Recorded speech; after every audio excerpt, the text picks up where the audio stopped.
que a igreja está em culturas diferentes, e em culturas diferentes ela vai se expressar de maneira diferente. Outros vão apontar para um outro problema, que é o problema da falta de convicção dos obreiros que começam a plantar essas igrejas, que começam a iniciar essas igrejas. E você pode pensar nessas questões olhando para o texto que está diante de você nessa noite, Atos 16, do verso 1 ao verso 10. Lembre aí o contexto. Paulo e Barnabé haviam decidido, lá no finalzinho do capítulo 15, veja aí na sua Bíblia, a partir do verso 36, eles decidiram partir mais uma vez em missão. E o texto diz que alguns dias depois daquela controvérsia que houve lá no concílio, depois de as igrejas terem recebido a carta do concílio dizendo como que eles deveriam agir para glorificar Deus, depois desse tempo, Paulo então chama Barnabé e diz a ele: voltemos para visitar os irmãos por todas as cidades nas quais anunciamos a palavra do Senhor, para ver como passam. E nós vimos que houve ali um problema de relacionamento, um problema entre Paulo e Barnabé, dois líderes maduros da igreja, mas que discordam quanto à questão de levar ou não João Marcos junto com eles. João Marcos havia participado da primeira viagem missionária, mas no meio da viagem ele abandonou o grupo e voltou para Jerusalém. E agora ele de novo quer ir na segunda viagem. É por isso então que Barnabé quer levar João Marcos e Paulo diz: não, nós não vamos levar João Marcos. Isso faz com que os dois se dividam. E dois grupos então de missionários vão partir nessa segunda viagem. Mas depois que Paulo e Barnabé se separam, Lucas deixa de mencionar Barnabé. A última menção a Barnabé aqui e ao ministério de Barnabé vai ser exatamente quando ele briga com Paulo, discute com Paulo e dividem. Lucas agora vai focar no ministério do apóstolo Paulo, e ele vai continuar demonstrando como a igreja vai se expandindo no decorrer do livro de Atos dos Apóstolos, seguindo aquele cronograma que você vê já no início do livro, quando Jesus disse: vocês vão ser minhas testemunhas em Jerusalém, na Judeia, na Samaria e até os confins da terra. Como eu tenho demonstrado aqui nas exposições, é exatamente esse cronograma que está sendo seguido aqui pelos apóstolos, e a igreja então está se expandindo e conquistando lugar em toda a terra. E no texto que foi lido essa noite, ele vai mencionar o encontro de Paulo com Timóteo. E Timóteo é um personagem bastante importante aqui na história. Timóteo vai ser chamado por Paulo, lá na carta que Paulo vai dirigir a ele, de verdadeiro filho na fé. A relação entre Paulo e Timóteo era uma relação bastante íntima. Os laços fraternos entre Paulo e Timóteo, eles são tão fortes que eles podem ser notados nas epístolas do apóstolo Paulo. Paulo escreve 13 cartas no Novo Testamento, e em 8 das 13 cartas ele menciona Timóteo. Menciona como seu companheiro, como seu filho na fé, como alguém que caminhava com ele. Timóteo está o tempo todo sendo lembrado pelo apóstolo Paulo, e o encontro deles é exatamente aqui, do verso 1 ao verso 10 que nós lemos nessa noite. E esse texto continua tratando da segunda viagem missionária. Lembre, os dois grupos se dividiram. Paulo foi para um lado, Barnabé foi para o outro, e eles então no verso 1 diz que chegam a Derbe e a Listra. E aqui nesse texto você pode perceber como a igreja deve fazer missões. Como é que deve ser o trabalho missionário da igreja? Olhe para o texto e você vai ver que a igreja precisa fazer missões, tendo bastante critério em relação aos seus obreiros. Veja o verso 1 ao verso de número 3. Chegou também a Derbe e a Listra. Havia ali um discípulo chamado Timóteo, filho de uma judia crente, mas de pai grego. Dele davam bom testemunho os irmãos em Listra e Icônio. Quis Paulo que ele fosse em sua companhia, e por isso circuncidou por causa dos judeus daqueles lugares, pois todos sabiam que o seu pai era grego. Lucas começa informando o itinerário da viagem: Derbe e Listra, cidades que já haviam sido visitadas pelo apóstolo Paulo e por Barnabé. Lembra disso? Na primeira viagem, eles passaram por essas cidades, pregaram, deixaram alguns irmãos crentes ali e continuaram a sua viagem. Paulo está fazendo então o que ele havia planejado. Veja só, lá no versículo 36, que nós lemos, do capítulo 15, a proposta de Paulo é: voltemos para visitar os irmãos por todas as cidades nas quais anunciamos a palavra do Senhor. Esse era o propósito inicial de Paulo, e ele está exatamente cumprindo à risca aquilo que ele se propunha a fazer. Ele chega em Listra e ele chega em Derbe para ver como estão os irmãos. E o objetivo de Lucas mencionar novamente essas cidades é falar exatamente do encontro entre Paulo e Timóteo, como eu falei aqui no início. Veja o terceiro versículo. No terceiro versículo, você tem a informação de Lucas da seguinte maneira: quis Paulo que ele, Timóteo, fosse em sua companhia. Paulo olhou para Timóteo e quis que Timóteo fosse em sua companhia na missão. Mas você pode notar um pouco mais aqui nestes versículos, porque Lucas acaba demonstrando aqui as razões que levaram Paulo a escolher Timóteo para ir com ele na missão. No versículo 1, você já percebe algo. Timóteo era filho de uma judia, de uma mulher que havia se convertido ao judaísmo e logo depois também havia se convertido ao cristianismo, havia abraçado o Messias. Era filho de uma judia e de um pai grego. E para você perceber o que Paulo notou naquele jovem, você precisa então ir lá na carta que ele escreve a Timóteo. Dê uma olhada lá na segunda epístola de Paulo a Timóteo, abra comigo. E quando Paulo escreve a sua segunda carta ao seu filho na fé, você tem a seguinte informação. Veja aí no versículo de número 4.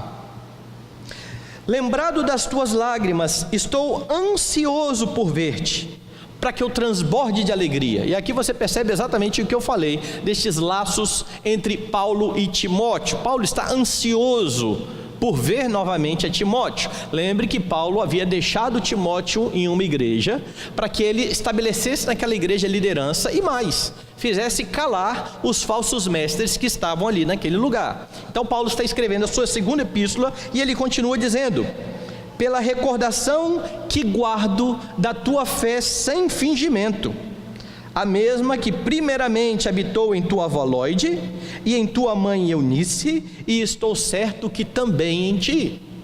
E aqui você percebe que Paulo, já de início, quando encontra Timóteo, percebe naquele jovem a mesma fé que ele percebeu nestas duas senhoras. E é bom então entender alguma coisa aqui. A despeito do seu pai pagão, seu pai era grego, Timóteo havia sido educado na fé por sua avó e por sua mãe, que habitavam naquelas cidades. E alguns comentaristas dizem, e eu concordo com eles, que provavelmente estas duas mulheres abraçaram a fé em Jesus Cristo na primeira vez que Paulo passou por essas cidades. Porque Paulo faz menção a estas mulheres como se conhecesse, como se soubesse de fato quem elas eram. Eu estou vendo em você, Timóteo, a mesma fé que eu vi na sua avó e a mesma fé que eu vi na sua mãe. Ou seja, elas eram mulheres gentias que abraçaram o judaísmo e agora, depois da pregação de Paulo, entenderam que tudo aquilo que o Antigo Testamento proclamava a respeito do Messias era verdade, e elas agora abraçam o Senhor Jesus Cristo, e Timóteo vai então converter-se junto com elas. Então Timóteo era um jovem piedoso. Você percebe isso quando Paulo escreve nas suas cartas, dizendo a ele: ninguém despreze a tua mocidade, torna-te padrão dos fiéis, na palavra, no procedimento, no amor, na fé, na pureza. Tenha cuidado de ti, tenha cuidado da doutrina. Timóteo era um jovem apegado à palavra de Deus, e essa característica de Timóteo faz com que Paulo pegue este jovem e queira agora levá-lo na sua segunda viagem missionária. Mais ainda, veja o verso de número 2, porque o verso de número 2 deixa essa ideia bem mais clara. Dele davam bom testemunho os irmãos em Listra e em Icônio. Além de Paulo perceber nele a mesma fé que habitou na sua mãe e na sua avó, a comunidade, os crentes daquelas cidades, davam bom testemunho de Timóteo, recomendavam a Timóteo, viam nele de fato este jovem piedoso. Ele era reconhecido pela comunidade cristã, e a ideia aqui do texto é que ele era tido em alta conta dentro da igreja. Ele de fato se destacava dentro da igreja. Lá na primeira carta a Timóteo, eu vou fazer menção às cartas de novo, vá comigo lá no capítulo 4 da primeira epístola. Você vai ver Paulo falando exatamente a respeito disso, desse reconhecimento da igreja a respeito do dom de Timóteo. Veja lá no verso de número 14: não te faças negligente para com o dom que há em ti, o qual te foi concedido mediante profecia, com a imposição das mãos do presbitério. Lá na carta, Paulo está animando a Timóteo, dizendo: não seja negligente, você tem um dom, este dom foi concedido a você, o presbitério impôs as mãos sobre a sua cabeça, você é reconhecidamente um obreiro. É isso que Paulo está dizendo lá. Agora, Paulo viu isso tudo quando conheceu Timóteo, e é isso que faz com que Paulo abrace Timóteo e queira levá-lo na sua viagem. O critério na escolha de Timóteo para missões é exatamente a sua piedade, o seu reconhecimento da igreja. E aí você vê mais um detalhe, no verso 3, você tem a informação seguinte: quis Paulo que ele fosse em sua companhia, e por isso circuncidou por causa dos judeus daqueles lugares, pois todos sabiam que o seu pai era grego. Agora perceba o detalhe: em cada uma dessas cidades que Paulo chegava, lembra como que era o itinerário de Paulo? Mesmo sendo cidades gentias, o judaísmo tinha se espalhado, havia judeus convertidos em todas essas cidades. Então o itinerário de Paulo, via de regra, era ir à sinagoga. Ele ia na sinagoga, pregava, ou ele era bem recebido, ou ele era rechaçado. A gente viu isso nas cidades onde ele foi perseguido, houve até apedrejamento. Ele agora pega um jovem filho de uma mulher judia. Ele quer levar um rapaz que era visto como um judeu a despeito do seu pai grego, mas havia um problema: este jovem não havia sido submetido à circuncisão, à cerimônia de iniciação no judaísmo. E agora Paulo vai chegar dentro da sinagoga com este jovem que era um judeu que abraçou a Cristo, mas que não havia recebido o sinal da circuncisão. Se vocês lembrarem aqui no livro de Atos dos Apóstolos, você vai ver que uma das acusações que eram feitas contra Paulo é que ele desprezava a lei do Senhor. Ele fala contra a lei, ele fala contra o templo. E agora Paulo vai chegar de uma hora para outra com um judeu convertido, mas um judeu que outrora não havia se submetido ao rito da circuncisão. Então Paulo circuncida Timóteo.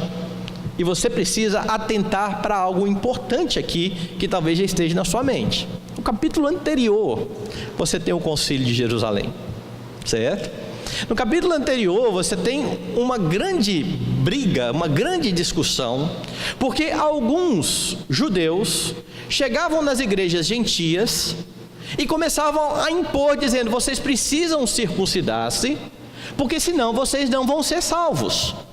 E isso trazia um grande problema para a igreja. Daí então Barnabé e Paulo se levantaram lá em Antioquia contra essa ideia. A ideia foi até o Concílio de Jerusalém, e em Jerusalém ficou decidido: judeus, parem de impor aos gentios a circuncisão, parem de impor aos gentios um encargo que os nossos pais não suportaram. Não há salvação pela lei, a salvação é por meio de Jesus Cristo. E ao mesmo tempo, gentios, amem os judeus e abstenham-se das coisas sacrificadas aos ídolos. Abstenham-se daqueles alimentos que os judeus ainda não estão acostumados a comer, por conta de tanto tempo sendo restrito a estes alimentos. Por que Paulo então agora está pegando Timóteo e circuncidando? A situação é diferente. Paulo não está impondo a circuncisão a Timóteo, dizendo: se você não se circuncidar, não há salvação. Não é esse o caso. Paulo sabe que a salvação é pela graça mediante a fé. Ele escreve a respeito disso nas suas epístolas. Mas Paulo sabe também que, por amor ao judeu, ele não precisa provocar uma discussão que não faz sentido. Como missionário, no meio de alguns homens que são judeus, que ainda não abraçaram o Messias, ele vai levar um judeu que não se submeteu à lei, outrora, e vai ter que ficar explicando: olha, mesmo não tendo sido circuncidado, ele amava o Senhor, e agora em Jesus Cristo não. Ele está evitando tudo isso. Ele simplesmente está retirando um empecilho para que judeus começassem a ouvir um homem que se dizia judeu, mas que não havia sido circuncidado. Então são duas situações bem distintas, e é por isso que Paulo está aqui. Daí você então entende a expressão de Paulo quando ele diz: fiz-me de tudo para com todos, aos que estavam sob a lei, como se eu mesmo estivesse sob a lei. Isso aqui se encaixa muito bem naquilo que Paulo está falando naquele contexto. Ele sabia que não era necessário circuncidar-se para a salvação, e ele nem estava propondo isso. Mas agora ele quer levar aquele moço para a missão. Aquele moço vai entrar com ele na sinagoga, e ao invés de começar a discutir sobre isso, ele vai simplesmente falar: o Messias é Jesus Cristo. E todos vocês que creem no Antigo Testamento e que creem nas promessas, precisam olhar para o Senhor Jesus Cristo. O testemunho de Timóteo então seria: eu sou judeu, eu acato aos mandamentos, eu reconheço o Messias. Então veja os critérios de Paulo. Ele vê o testemunho de Timóteo da comunidade, ele vê a piedade daquele moço, mas ele também prepara Timóteo para não haver nenhum choque enquanto ele vai avançar no campo missionário, pregando a boa nova da salvação. E aí você pode pensar em algumas coisas aqui. Primeiro, o chamado pastoral, ou o chamado para missões, ou mesmo o chamado para os ofícios na igreja do Senhor, ele tem dois aspectos. A nossa própria Constituição da Igreja Presbiteriana fala sobre isso, sobre a vocação. A vocação, ela tem o aspecto interno. Eu gostaria de ser presbítero. Eu gostaria de ir para o campo missionário. E isso é incentivado, inclusive, na epístola de Paulo a Timóteo. Quem aspira ao episcopado, excelente coisa, almeja. É algo lícito de se desejar, mas esse é o chamado interno, é a sua convicção. Mas o segundo aspecto, e talvez o mais importante deles, seja o reconhecimento da comunidade. Porque não adianta alguém dizer: eu gostaria de ser presbítero, e aqui eu estou usando presbítero num termo bem abrangente. O presbítero que é chamado de pastor, que é o docente, o presbítero que é o missionário que está no campo. Eu estou usando presbítero de forma bastante abrangente. O presbítero precisa ser reconhecido pela igreja. Não adianta alguém dizer assim: eu gostaria muito de ser presbítero, mas ninguém olha para ele e vê nele características de líder, como viam em Timóteo. Era tido em alta conta pela sua comunidade, pela igreja. E aí, enquanto eu estava estudando esse texto, eu lembrei de uma ovelha que eu tive lá em São João del Rei. Eu pastorei a igreja de São João del Rei no meu primeiro ano de ministério, e ali naquela igreja tinha alguns irmãos que tinham vindo de uma igreja batista daquela cidade, que houve um problema grande na época lá com um pastor e uma senhora que era lá da igreja batista desde a sua fundação, frequentava a igreja presbiteriana. Um dia eu fui visitá-la, e a gente conversando exatamente sobre esses problemas que acontecem na igreja, né, até por conta de liderança. Ela falou uma coisa que eu nunca esqueci. Ela falou: pastor, muitos são chamados, mas tem muito que é oferecido, não tem não? E quando ela falou isso, eu falei: exatamente isso aí. Tem muita gente que é oferecida. A igreja nunca reconheceu o dom nele, nunca reconheceu o talento, mas insiste, acha que quer ser e pronto. Não há esse aspecto na igreja. A igreja precisa reconhecer os seus obreiros. É por isso que você tem lá na primeira epístola de Paulo a Timóteo e na epístola de Paulo a Tito qualificações. É indispensável que o bispo seja, e aí vem a lista. Não é todo mundo que quer que vai ser. Não é porque algumas pessoas têm algumas qualidades que estão ali que também a igreja vai reconhecer. As duas coisas precisam casar. A pessoa precisa estar habilitada e a igreja precisa observar isso no candidato. A igreja precisa ser criteriosa na escolha de líderes e na escolha daqueles que são enviados para o campo missionário. E o bom testemunho, então, é algo imprescindível. Lembre que é isso que Paulo vai falar sobre o presbítero, que tenha bom testemunho tanto dos de dentro como dos de fora. Tudo que a igreja está fazendo aqui, tudo que Paulo está fazendo aqui, é algo que ele vai recomendar à igreja mais à frente. Ele está sendo totalmente coerente com aquilo que ele vai ensinar a Timóteo. E muitas vezes, meus irmãos, a igreja tem padecido por permitir líderes que não têm reconhecimento do corpo de Cristo, reconhecimento de dons e talentos, reconhecimento de qualificações, líderes que são escolhidos ou porque se oferecem ou porque não tem ninguém. E aí uma vez uma pessoa me perguntou assim: pastor, e se a gente estiver na igreja, a igreja precisa ter pelo menos 2 presbíteros para ser uma igreja, e a igreja não votar nos candidatos, o que faz? Insiste? Eu falei, lógico que não. É por isso que eu particularmente, eu sou meio agoniado com aquele negócio de um monte de escrutínio que tem. Primeiro escrutínio, segundo, terceiro, quarto, quinto. 1h da tarde, a gente está na assembleia, ninguém está votando, o camarada muda o voto porque ele está doido para almoçar. Não é porque ele está querendo levar aquele irmão ao ofício. É por isso que na nossa eleição aqui, a regra é bem clara. Se o número de candidatos é igual ao número de cargos, é um escrutínio, sim ou não. Acabou. Você tem 2 vagas e 2 pessoas, a igreja vai falar sim ou não. Falou não, não insista. A igreja não está reconhecendo, mas o que vai fazer? Deixa Deus fazer, a igreja é dele. O que nós não podemos fazer é insistir onde nós estamos vendo Deus manifestar-se de forma contrária. É por isso que há qualificações. E quando a igreja não segue esse trâmite, ela padece. E quando ela envia missionários para o campo sem reconhecer isso, a igreja padece. É preciso sabedoria no envio dos missionários. É preciso que se conheça a pessoa. Às vezes, aqueles que vão para o campo são os piores. É gente que não deu certo aqui ou ali, e aí vai para o campo missionário. Está errado. Se é um campo missionário, nós precisamos enviar pessoas qualificadas.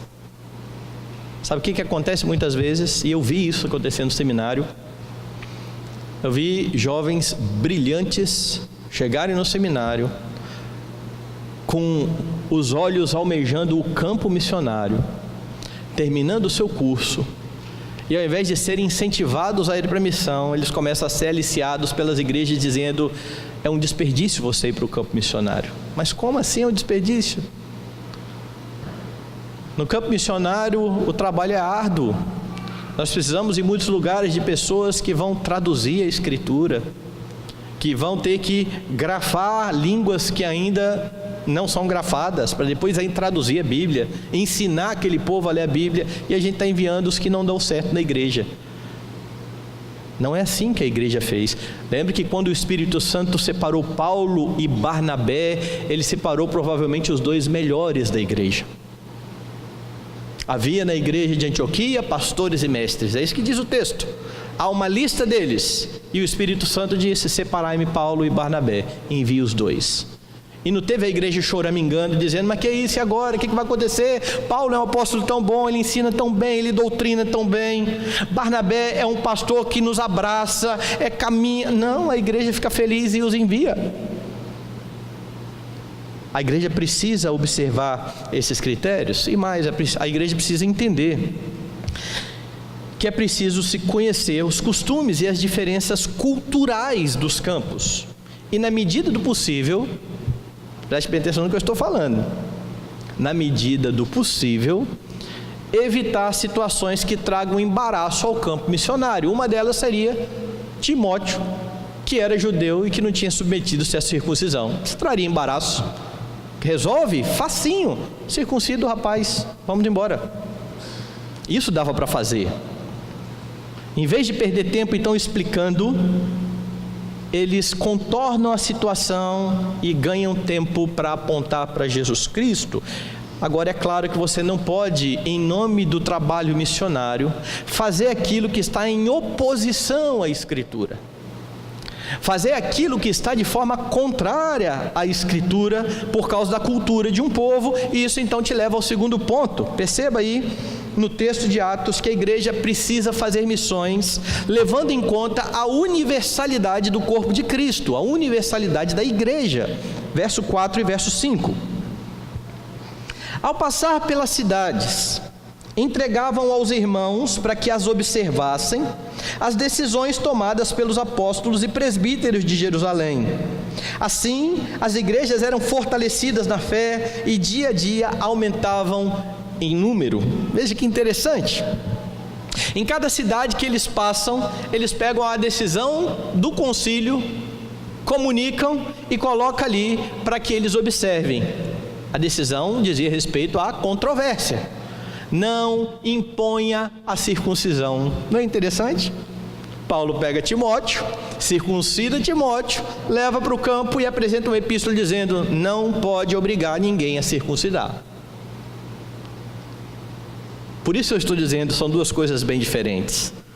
Uma coisa é a doutrina que era estabelecida dizendo: sem circuncisão não há salvação. E é por isso que eles estão entregando a carta para que eles observem. Não imponha isso aos gentios. Pare com isso. Gentios, peguem leve aí quando vocês estiverem comendo com judeus. Entendam que eles ainda não chegaram ao entendimento de que pode comer qualquer uma dessas coisas. Então a comunicação aqui era seguido de uma ordenança. Aquilo que o concílio estabeleceu não valia só para Jerusalém. Aquilo que o concílio estabeleceu em Jerusalém servia em Antioquia, serviria na Judéia, serviria em Samaria e serviria nos confins da terra, independente da cultura. Então aqui eles não estão levando em conta a cultura, aqui eles estão levando a ordenança. Porque lembre, a decisão do concílio foi baseada na palavra de Deus. Pedro discursou, Barnabé discursou, Paulo discursou, Tiago disse: olha, isso está de acordo com os profetas. Então, vem a decisão. E se a palavra de Deus diz, por mais que a cultura pense o contrário, diga o contrário, a igreja se submete àquilo que a Escritura diz. Por isso eu frisei que nós precisamos nos preocupar com a cultura na medida do possível. Tirar os embaraços na medida do possível, porque em nome de cultura tem gente traduzindo a Bíblia e ao invés de traduzir que Jesus é o Cordeiro de Deus que tira o pecado do mundo, por não ter cordeiro naquela comunidade, teve alguém que traduziu que Jesus é o porquinho de Deus. E isso é uma blasfêmia, meus irmãos. Primeiro porque o porco não lembra em nada o servo sofredor e a ovelha muda que vai ao matadouro. Se alguém nunca viu um porco ser morto, vai ver. Isso é uma distorção do Evangelho. Ah, mas é porque senão eles não vão entender, eles não sabem o que é uma ovelha. Então explique o que é uma ovelha. Explique. Nós precisamos explicar o que a Escritura diz, o que a palavra do Senhor nos diz. E isso aponta então para algo belíssimo quando se pensa em missões. O fato de igrejas estarem em lugares diferentes não implica nelas serem doutrinariamente diferentes, que é uma confusão que é feita muitas vezes. O fato de igrejas estarem em lugares diferentes, em regiões diferentes, não implica nelas serem diferentes. elas estão ligadas pela mesma doutrina. A Escritura é uma só. Deus revelou a um povo semita, e nós não observamos. Nós somos brasileiros. Nós somos brasileiros e lemos e cremos no livro que foi escrito para judeus, para um povo do Oriente Médio. E por que isso não vai valer para outras nações, para outros lugares? Então a tese que alguns levantam, elas não servem nem quando a gente pensa no nosso país. Temos que ter muito cuidado com isso. A igreja está ligada pela mesma doutrina. Quando Paulo e Barnabé foram ao concílio, nós vimos que as igrejas locais, elas não vivem de forma independente. Eu mencionei isso. Antioquia se colocou contra a doutrina, contra a posição dos judaizantes, mas eles foram lá em Jerusalém para saber o que o povo de Jerusalém sabia. E aí então você tem uma decisão universal, uma decisão católica, certo? É um único corpo. E o trabalho missionário precisa entender isso. É claro, ele pode levar em conta os aspectos culturais, sim. Povos são diferentes, costumes são diferentes, mas isso não significa crer de forma diferente, e há muita coisa errada sendo feita em nome da cultura.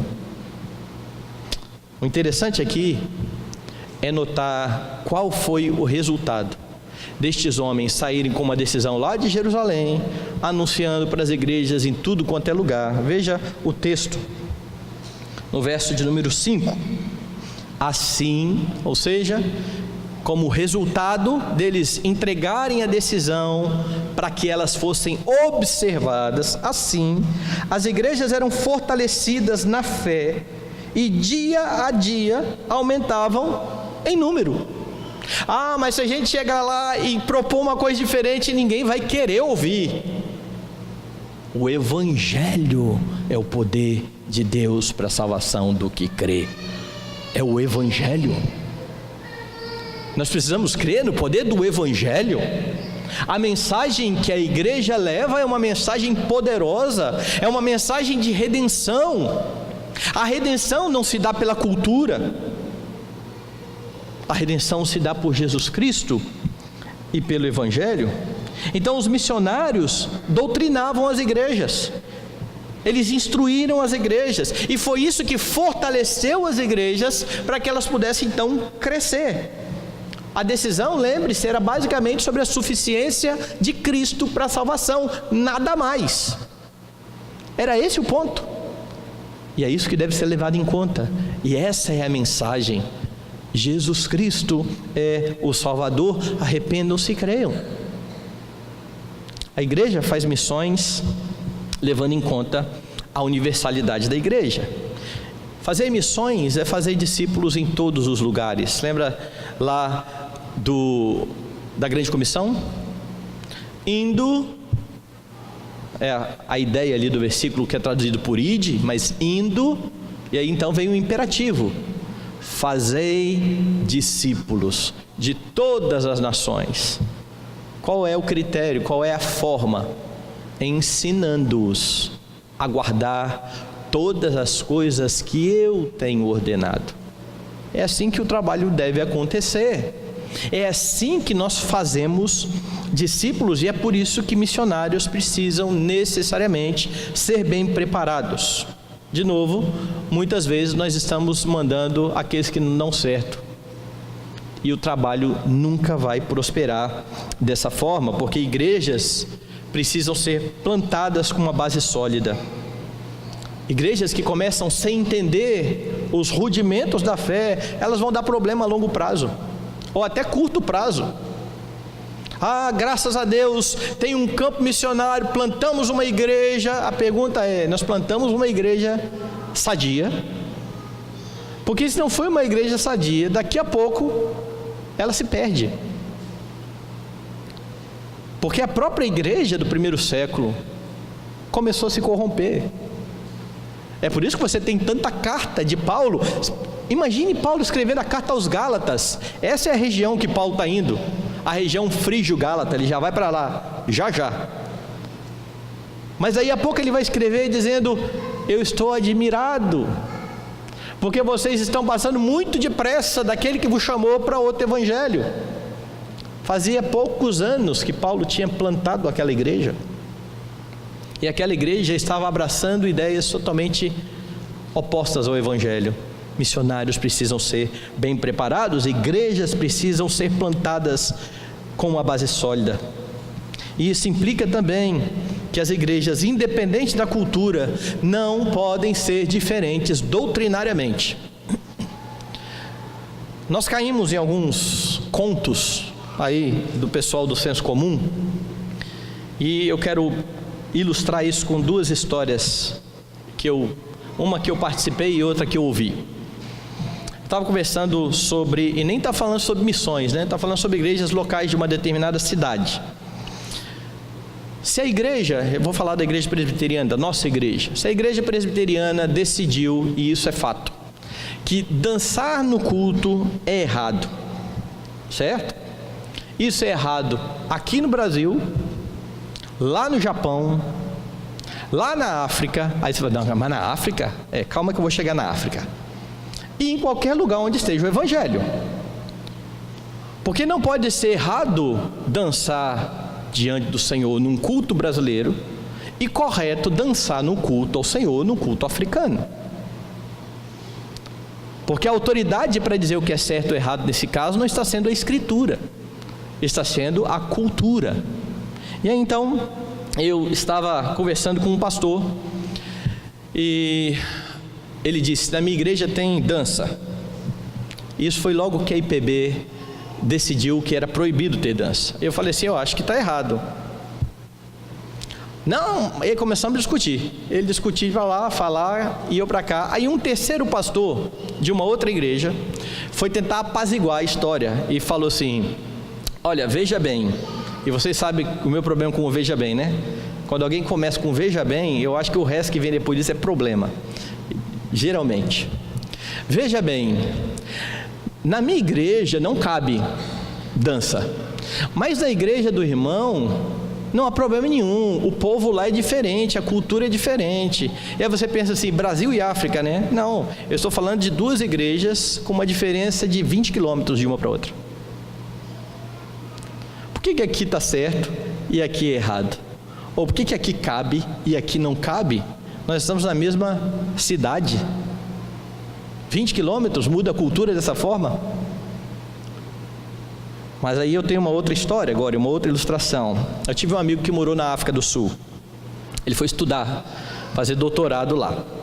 Eu estava conversando com ele e ele disse assim: Milton, esse pessoal fica aí falando que na África todo mundo dança e as igrejas todas dançam. Isso é conversa fiada. As igrejas que dançam são as mesmas que dançam aqui, são as pentecostais. As igrejas reformadas, liturgicamente, são mais fechadas que as nossas reformadas do Brasil. E aí foi um dado que eu não conhecia, porque o senso comum era qual? Lá na África todo mundo dança. Ele falou assim: isso é conversa fiada. Eu frequentei uma igreja reformada e preguei na igreja reformada, e se eles vierem ao Brasil, eles escandalizam com a gente. Mas qual é o senso comum que você ouve? Na igreja tem que dançar, porque se você falar para o africano que não pode dançar, ele não vai nem querer saber do evangelho. A igreja é universal. A cultura não redime a igreja. Jesus Cristo redime a igreja. Com isso eu não estou dizendo que os africanos não vão dançar em momento nenhum, porque você também no Brasil pode dançar. Não dançando na igreja está tudo tranquilo, certo? E nem na boate. Mas vá para sua casa e pode dançar uma música decente, não tem problema nenhum não, não há pecado nisso. Mas a gente quer fazer aqui, no culto. A gente quer dizer que é para Deus, extravasando aquilo que nós gostamos de fazer e esquecendo que a Escritura determina a prática da igreja. A Escritura que nos mostra como Deus será adorado. Então os mesmos princípios que valem para o culto brasileiro vão valer para o culto em qualquer lugar desse planeta. A igreja é universal. E de novo, há muita coisa errada sendo feita em nome da cultura. E é por isso que igrejas não podem se pautar pela cultura, mas pela Escritura. É a Bíblia que define. Recentemente foi traduzido um livro de um pastor americano e está dando um bafafá danado, porque ele disse que não há problema algum você colocar, por exemplo, músicos não crentes para tocar na igreja. Ele está fazendo isso no nome da cultura. Ele fez na mesma igreja dele um grupo de balé, dançando. A pessoa foi no culto? Não sei se era no culto, mas tinha uma mesa posta para ceia. E estavam ali os bailarinos, que não eram nem um pouquinho másculos. Não, mas é a cultura, é a escritura. Nós fazemos missão, nós pregamos baseados na palavra de Deus. Por último, a igreja precisa fazer missões, sendo sensível aos campos e sendo obedientes a Cristo. A partir do verso 6, e percorrendo a região Frígio-Gálata, falei que Paulo chegava já na Galácia, tendo sido impedidos pelo Espírito Santo de pregar a palavra na Ásia, defrontando Mísia, tentavam ir para Bitínia, mas o Espírito de Jesus não permitiu. E tendo contornado Mísia, desceram a Troade. À noite sobreveio a Paulo uma visão, na qual um varão macedônio estava em pé e lhe rogava, dizendo: passa a Macedônia e ajuda-nos. Assim que teve a visão, imediatamente procuramos partir para aquele destino, concluindo que Deus nos havia chamado para lhes anunciar o Evangelho. A igreja faz missão, sendo sensível ao campo e obedientes a Cristo. Lucas diz aqui então que eles percorrem essa região, Frígio-Gálata, mas eles são impedidos de ir à Ásia. Repare como que Lucas está dizendo, eles foram impedidos. Eles foram impedidos de ir a Bitínia. Lucas não entra em detalhes para dizer como é que foi isso, como que se deu isso, como foi que Deus não permitiu que eles fossem para lá, mas ele é categórico ao mostrar algo lindo aqui. Veja o verso de número 7. Defrontando Mísia, tentaram ir para Bitínia, mas o Espírito de Jesus... Não é interessante? Ele não fala o Espírito Santo, ele está se referindo sim ao Espírito Santo, que é o Espírito de Jesus. Mas por que ele fala do Espírito de Jesus? Lembra lá no começo que eu disse que alguns estudiosos propõem que o livro de Atos deveria se chamar Atos do Jesus Cristo ressuscitado? Porque é exatamente isso. Lucas escreve o Evangelho mostrando as coisas que Jesus começou a fazer, e Lucas escreve Atos mostrando o que Jesus fez por meio dos seus apóstolos. Jesus é o dono da missão. Paulo tem em mente um itinerário, Jesus o impede. Como foi que ele fez? Nós não sabemos, mas as portas foram fechadas, eles não puderam ir onde inicialmente eles queriam, então eles vão até Troade, e ali então ele tem uma visão, acontece uma visão. Veja o que diz o verso de número 8 em diante. Tendo contornado Mísia, desceram a Troade. À noite sobreveio a Paulo uma visão, na qual um varão macedônio estava em pé e lhe rogava, dizendo: passa a Macedônia e ajuda-nos. Assim que teve a visão, imediatamente procuramos partir para aquele destino. Acontece uma visão e Paulo literalmente vê um homem macedônio pedindo ajuda, e a ideia de pedir ajuda aqui é pedir socorro, é ir socorrer alguém. Aquele lugar precisava ouvir de Cristo. Deus tinha ali o seu povo, Deus tinha ali os seus eleitos, eles precisavam ouvir a palavra. E aí você vai entendendo a doutrina que Paulo vai estabelecendo nas suas cartas. Como ouvirão se não há quem pregue? E como pregarão se não forem enviados? É interessante você ver Atos, porque no livro de Atos você vê, parece que toda a construção doutrinária que Paulo vai estabelecer nas cartas, a sua prática é exatamente aquela que ele vai escrever às igrejas para que elas observem. Então ele tem uma visão deste homem pedindo socorro espiritual, e o texto no verso 10 diz: assim que teve a visão, imediatamente, ou seja, eles concluíram de forma imediata que Deus os havia chamado. A obediência veio em decorrência da sensibilidade à necessidade. A necessidade veio por uma visão, mas é preciso lembrar algumas coisas então aqui. A primeira delas, o livro de Atos dos Apóstolos é um livro descritivo, é uma narrativa histórica. E grande parte dos nossos problemas doutrinários, eles se dão por nós não entendermos o tipo de literatura que nós estamos lendo. Uma narrativa, ela está contando o que aconteceu. Nós temos textos narrativos na Escritura, da mesma forma que nós temos textos prescritivos na Escritura. Textos que categoricamente Deus diz, faça. Mas há textos que vão narrar o que aconteceu, mas que não é necessariamente um texto que vai dizer que vai acontecer de novo. E nós precisamos entender isso. Eu, por exemplo, não conheço nenhum crente, nenhum sequer, nunca vi, que acha que vai andar pela rua e um dia ver uma mula falando com ele. Mas o texto bíblico diz que aconteceu. Mas não tem ninguém em sã consciência, com juízo na cabeça, que fica aí olhando uma mula e vai lá e... Porque nós sabemos que o texto descreveu o que Deus fez e não está dizendo que Deus vai fazer isso sempre. E você precisa olhar para isso assim.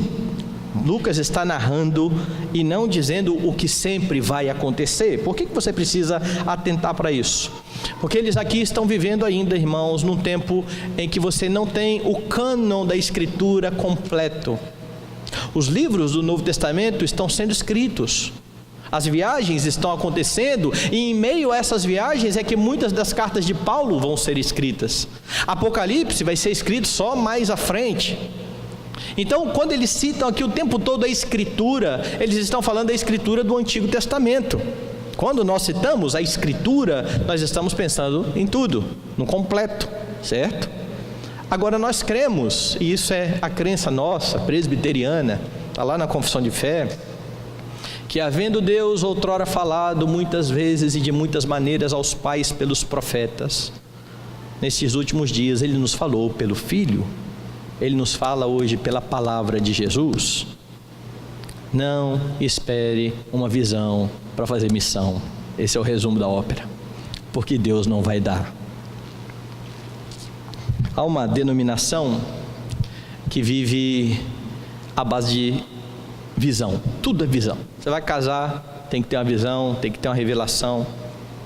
E eu trabalhei com um desses, num hotel lá em Guarapari. Eu contei uma vez essa história aqui. Eu estava com uma camisa escrita em inglês, Jesus é o caminho. Não, Jesus é a resposta. Jesus é a resposta. Escrito em inglês. Eu sentei lá, ele era barman. Eu sentei no bar, pedi lá o sorvete. Ele olhou para minha camisa, entendeu o Jesus e não entendeu o resto. Falou assim, o que está escrito aí? Eu falei assim, Jesus é a resposta. Por que você fica usando essa camisa em inglês? Ninguém entende. Eu falei assim, para alguém me perguntar como você, e agora eu tenho a oportunidade de falar sobre Jesus, que é a resposta. E a gente começou a conversar sobre isso e eu perguntei, vocês fazem evangelismo? Ele falou, lógico que nós fazemos. Quando Deus revela, nós fazemos.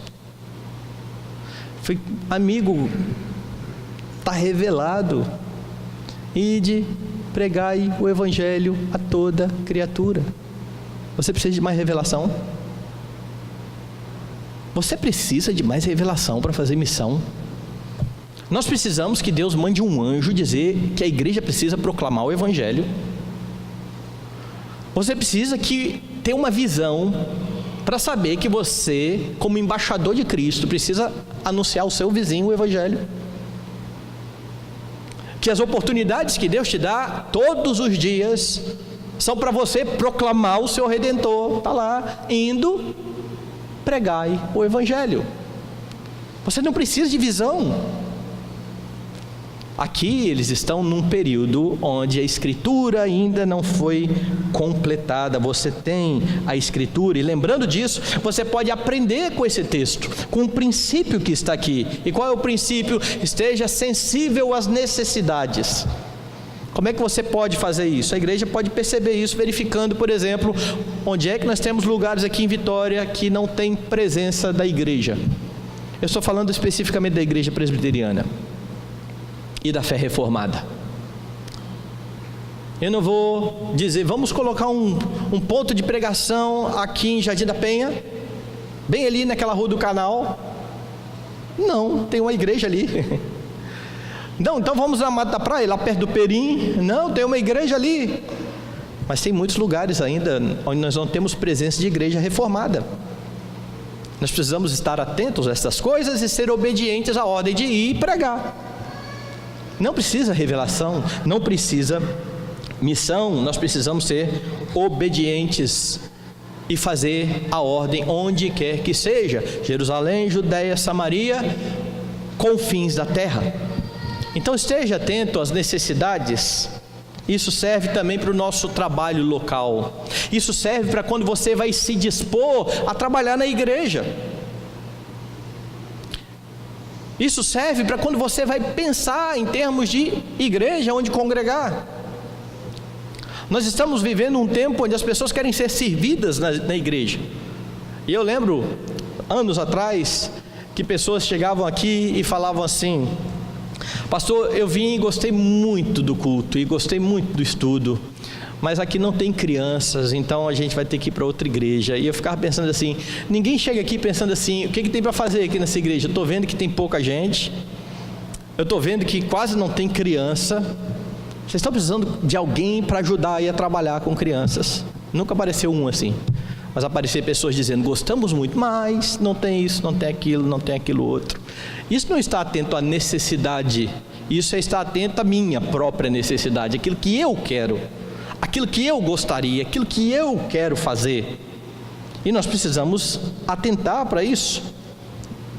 Precisamos proclamar o Evangelho. Há regiões em nosso país que precisam ser alcançadas. Olhe para o sul do país. O sul do país quase não tem presença de igreja reformada.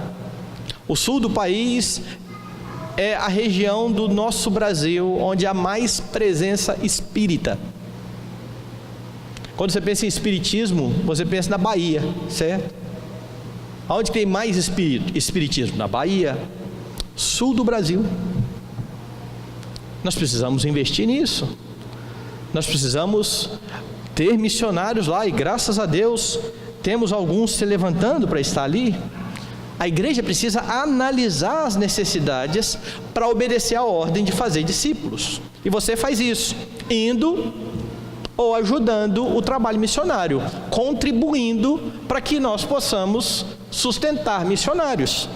Nossa igreja atualmente sustenta 6 missionários e 1 plantador de igreja.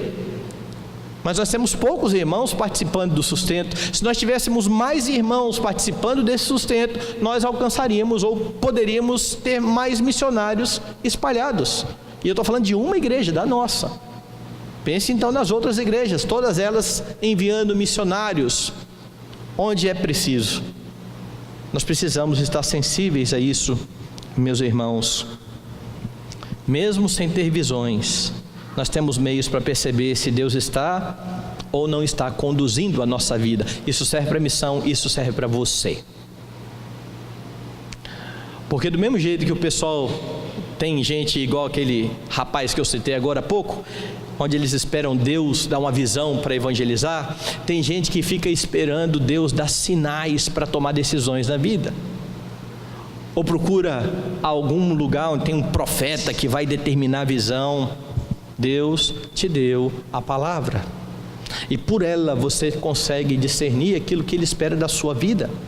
É por isso que a própria Escritura diz que você precisa encher o seu coração da palavra, para não pecar contra Deus.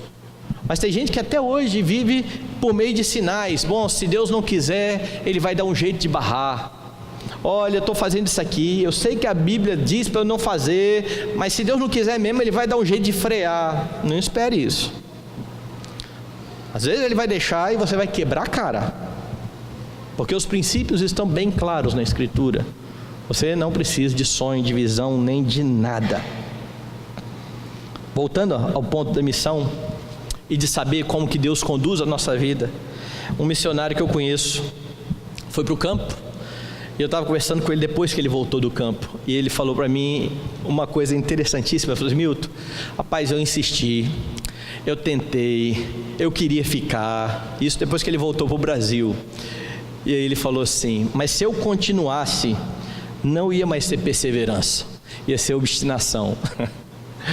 Ele percebeu que Deus não queria mais no campo. Tudo que ele tentava fazer para estar no campo missionário, Deus ia fechando porta por porta, porta por porta. eu vou continuar insistindo aqui. Eu falei, isso já é obstinação, não dá.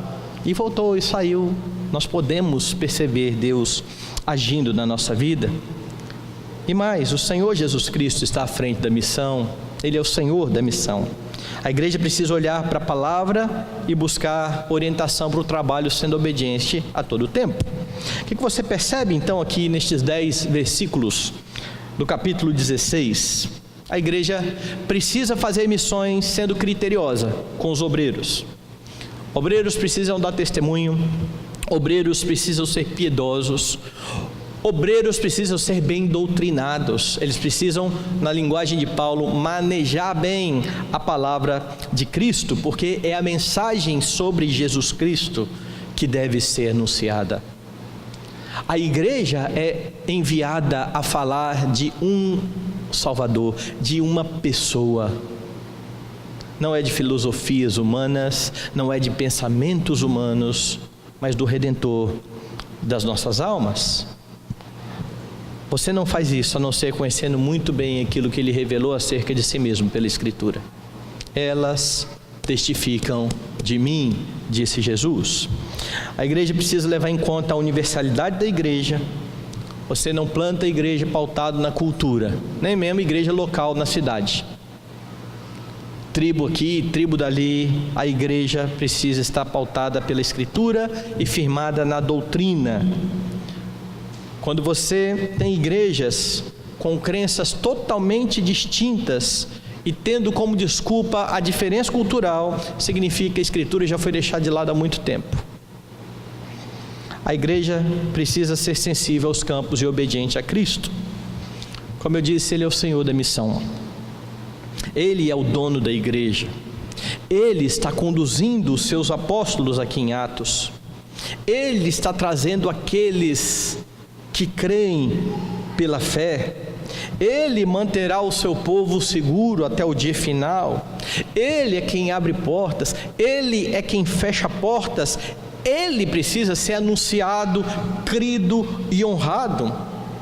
É a palavra do Senhor Jesus Cristo que precisa prevalecer a despeito de todas as diferenças culturais, das tradições distintas ou de quaisquer outras questões. Jesus Cristo precisa ser proclamado e honrado. E é assim que a igreja faz missões, olhando para o seu Redentor, prestando-lhe obediência e esperando que Ele faça aquilo que disse que queria fazer. Eu edificarei a minha igreja. Creia no Evangelho. É Ele que é o poder de Deus para a salvação de todo o que crê.